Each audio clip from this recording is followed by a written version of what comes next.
Hi, thank you for coming to my presentation.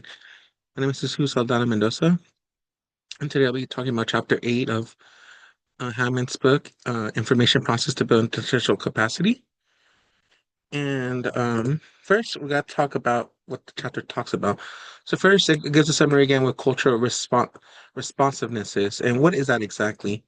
Basically, it's a term used that we all have our biases and prejudice, whether we're female or male, different race, different social. We all have different um, diversities among us, either through gender, social class, educational class, race, sexual orientation, religion, and so on. So we all form our biases and prejudice of other different groups besides us. But as teachers, we need to escape those prejudices and biases. We need to overcome them and understand that we have those biases and prejudice, but we must not let that affect our teaching methods or behavior and emotional methods that we use for our students.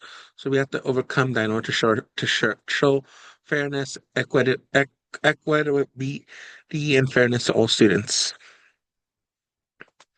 But you know, that is not enough. Just cultural responsibility is not enough. We still need students.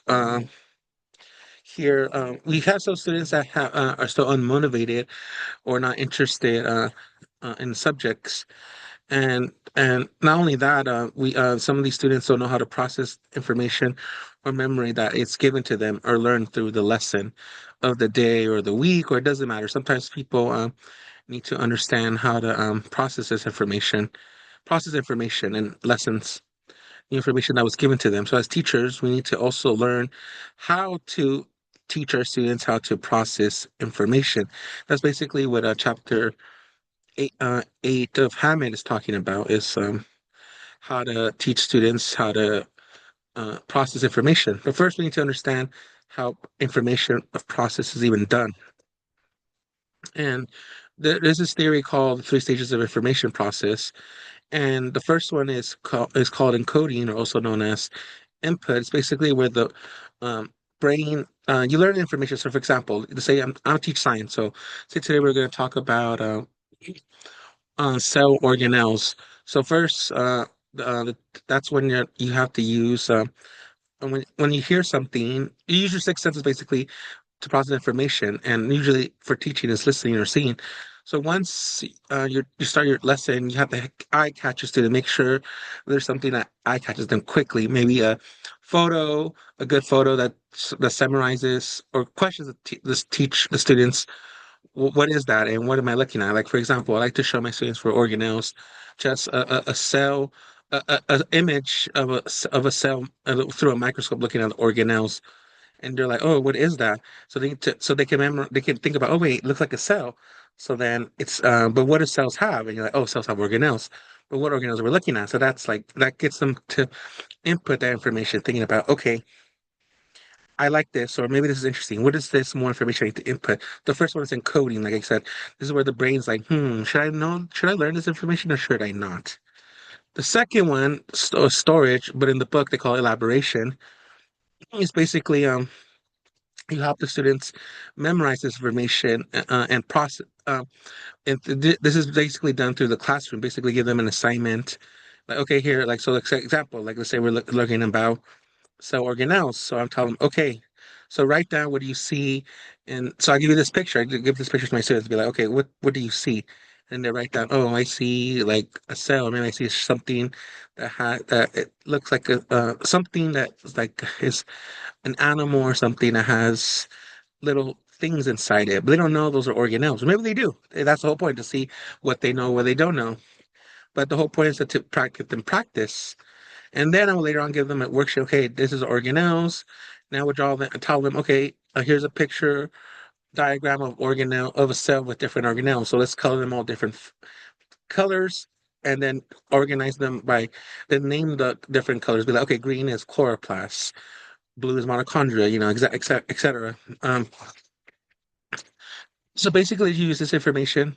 This is you help them memorize information, just process through various activities. The third one is called retrieval or application. This is usually done for critical thinking skills or world observation. So, for example, you would probably give them a project, be like, okay, now that we know organelles, let's talk about what happened, why organelles important. And and then you think, and then you'll learn, they'll teach you, oh, organelles are important because that's how cells function. Like,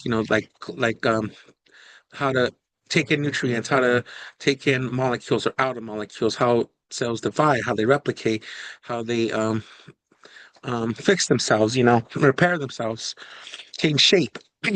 And then usually I would send them a project, be like, okay, let's find a disease that is affected by organelles and how does that organelle affects the cells and how that affects the human body and how that affects them, makes them really think, oh, okay, organelles aren't just things that we have to memorize. They're important because they're important for cell function and cell activity. So then you're like, oh, okay. So then I think, okay, but what's important? What does function activity mean? It's how we live. So they think, oh, okay. So it's actually important to understand how organelles affect us because that's how basically how humans live and process and fix themselves. But the book also go further about how to use cultural responsiveness to teaching your lessons. So I also want to include that because chapter 11 and on Golnick, it talks about how to your classroom is mostly going to be filled with a diverse multicultural classroom filled with different genders, sexual orientation, race, social class, physical and mentally um, people the abilities who are either high performance or low performance due to a disability or no disability. Basically overall, not every student is going to learn the same. Not every student is going to process information the same. So you as a teacher need to learn that, again, to escape your biases and prejudice and think, okay, I can't teach my student this way because they worked for me, because they only worked for you because you had a different upbringing and lifestyle. Like, for example, I was fortunate enough to have two parents who motivated me to go to school and to like try my best and to do well in school. So for me, I was motivated by my parents also to be like, okay, my parents care for me, they want me to do well, so I'm going to do well for my upbringings. But that not necessarily for everyone. Some people have different upbringings. Some people don't have parents that support them in school. There's people who have to take care of their s- siblings because they have no one to babysit them, or they can't um, really learn because they can't afford food or shelter. There are a lot of different problems that people face, or maybe they're being bullied. So you have to learn how to figure out ways to im- input your lesson and to be a more cultural responsiveness. And this is also true for memory process because a lot of people just assume that, oh, if I just keep throwing information at you, eventually it's going to catch on. But no, that's what the whole point of the of information process is, that people don't understand that there's three steps. One is getting the information. That is one thing. That's the first step. Everyone can get information. The other two is how do you store that information? How do you apply it later on? That is a skill that you have to learn as a teacher as you and change your classroom abilities each every day. Because again, you never know what's going to happen with your students, and what if maybe one day the students get them this way, but then another day they don't. So you need to be aware that you need to change your lessons according to tailor to the students. And I'll go into more about how I will do that in my classroom. Um, One thing I do want to mention is that the reason why I chose this chapter called memory process is because, again, a lot of people assume that memory process and learning is just done by repetitiveness. Just keep throwing them homework, busy work. Like if they keep repeating, doing this over and over, it's eventually going to catch on. But are we actually teaching them how to be good memorizers and good readers, which is not really a skill, or should we be teaching them critical thinking and analysis skills, which is memory process application? Because if you're able to memorize information, then you know how to apply it later on and advocate certain things. Like, for example, COVID-19 has affected the students' performances dramatically. We have seen this throughout not just on K-12, even college students that due to COVID-19, students were had to do online learning, had less human interaction, and overall, even teachers as ourselves were unprepared during this pandemic. We didn't know this was going to happen, and because of this, the students will develop anxiety, stress, and poor memory process application skills. So, in order for us to become to help these students become critical thinkers and more avid thinkers, we need to we need to learn how to teach our students how to apply memory process well in applications. And the Hammond argues, and so does Skolnick argue that you need to use cultural references and world life experiences to be done in the classroom in order for them to get engaged. Because again, the hardest problem for now for students is to get them engaged and entertained because most students are unmotivated because either they're stressed, anxiety, or they think that, oh, I'm way behind because of COVID, my math skills or reading skills. I can't catch up. What's the point? And I literally heard my students sometimes say that. It's really sad to hear because it's not their fault that this pandemic affected them dramatically, that affected their ability, their memory skills, primary process skills, and therefore affect their academic performances. So, as a teacher, I want to apply these cultural responsiveness activities so my students can perform well and become good models of citizens of society. And the way I want to do this is that I want to teach my students that anyone can be a scientist. Not per se, you're going to grow up to be a scientist that's going to change the world, or a scientist that's going to do science later on in the future, like research scientists or discovering a cure or discovering a vaccine. No, I just want my students to understand science in a world application, and how and again, Hammond and Golnick argue that in order to do this, you need to have culture responsiveness. And how would I do that? I would get my students to get engaged in the classroom. So usually, how I do this is by writing and sharing through my students. So usually, I like to bring up a world application. Like for example, when we learn about chemical reactions, I brought up, the California fires that affected Altadena and Palestine, but mostly Altadena. And I also brought in some economics and history lessons into that.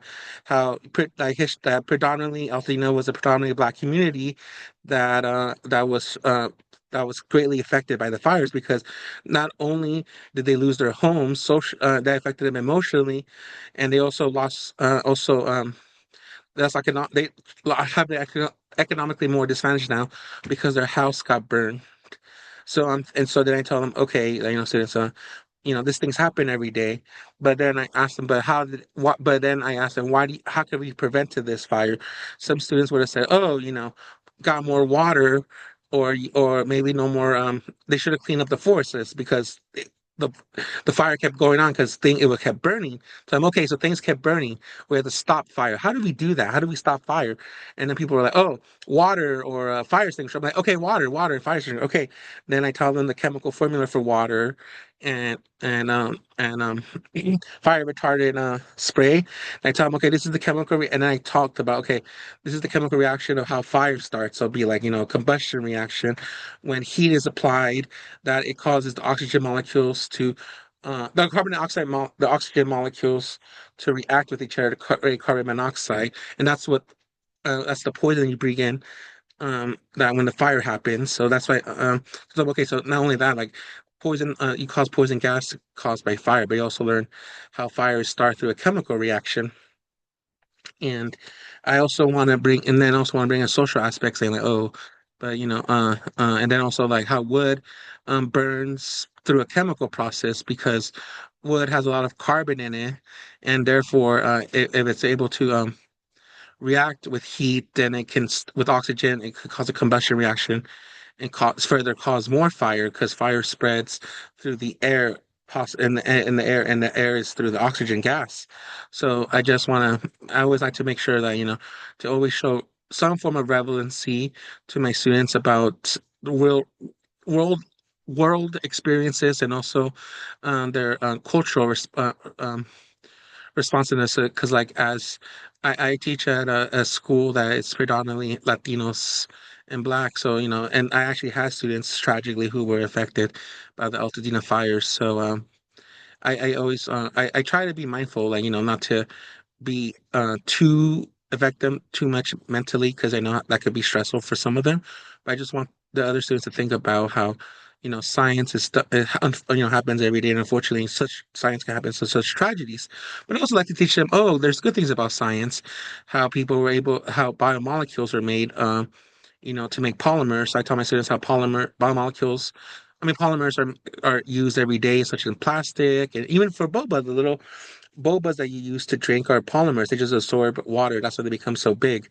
So I like to use, world culture responsive with my lessons with world applications to engage my students into get them, oh, okay, I want to learn about this. And then I use classroom activities to get them more engaged and get them more brain process the power. Okay, this is how I'm going to remember. Like, this is what I'm thinking about right now. This is interesting. This is cool.